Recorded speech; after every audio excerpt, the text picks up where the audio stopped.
Hey everyone, so it's been about 2 months since I got my iPhone 13 mini, and I've had this Spigen case on it since day one. So after 2 months of daily use, I'm now ready to give you my thoughts and review on it. After much research, I decided to go with this case because I had already picked up the Spigen Liquid Air Armor case for my iPhone 11, which I use for work. Did a whole review on that. And after 2 years and a few drops, you can see there's very minimal scuffing and it looks still pretty much brand new. So I wanted to get the same kind of case here for my iPhone 13 mini.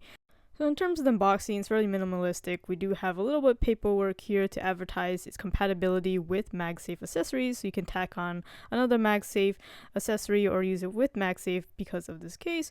And also another advertisement for another one of their products. But here we go. Here is the Spigen Mag Armor in the matte black color. What I do really like about their design is their attention to detail. They have different textures even though it's made out of the same type of plastic, and because of the pattern on the back and also on the sides, it is grippy, so it's not slippery like the actual phone itself, and the back also resists any kind of fingerprints.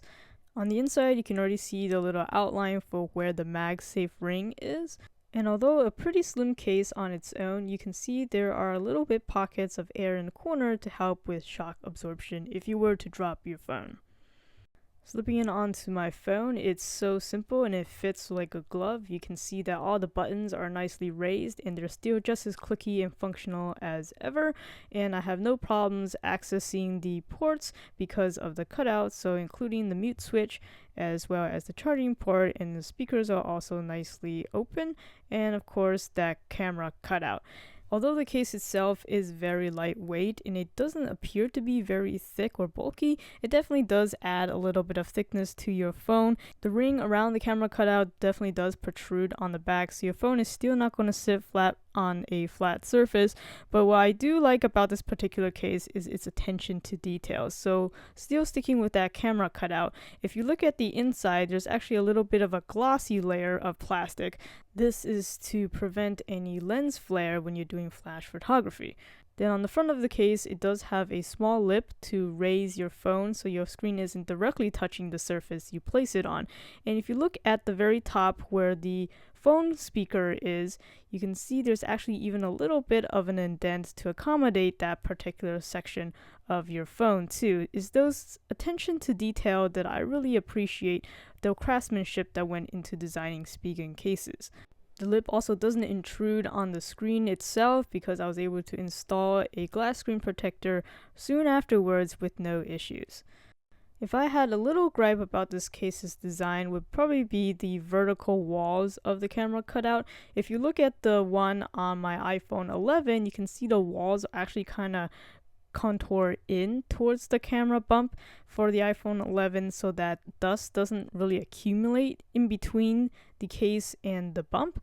But because the walls are vertical here on my iPhone 13 mini case, you can see the amount of dust accumulating between the camera bump and the case.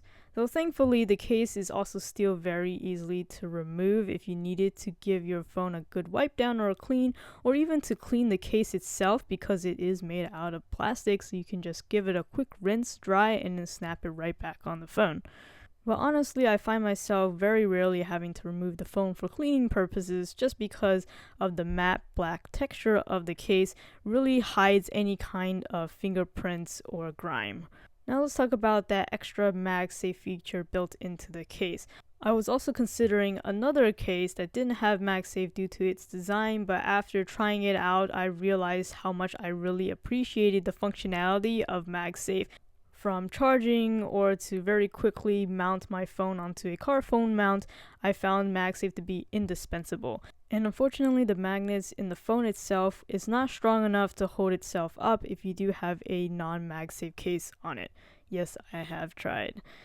The one thing I noticed right away, and I think this is prevalent amongst MagSafe in general, is that it's going to leave a little white ring on your case. Though I did find that after some little rubbing and just using my phone, holding it in my hand, that white ring does go away over time. So it's really not a big deal to me. Like, I think it only takes a few minutes of just, using the phone, and then eventually the white ring will go away, but that's just a little something to be aware of. But overall, I am thrilled with my purchase of this case. I think it's worth every penny. Here's a look at when it was just brand new on my phone, and here's a look at it 2 months later. I did drop it a few times, and you can see there's almost no difference.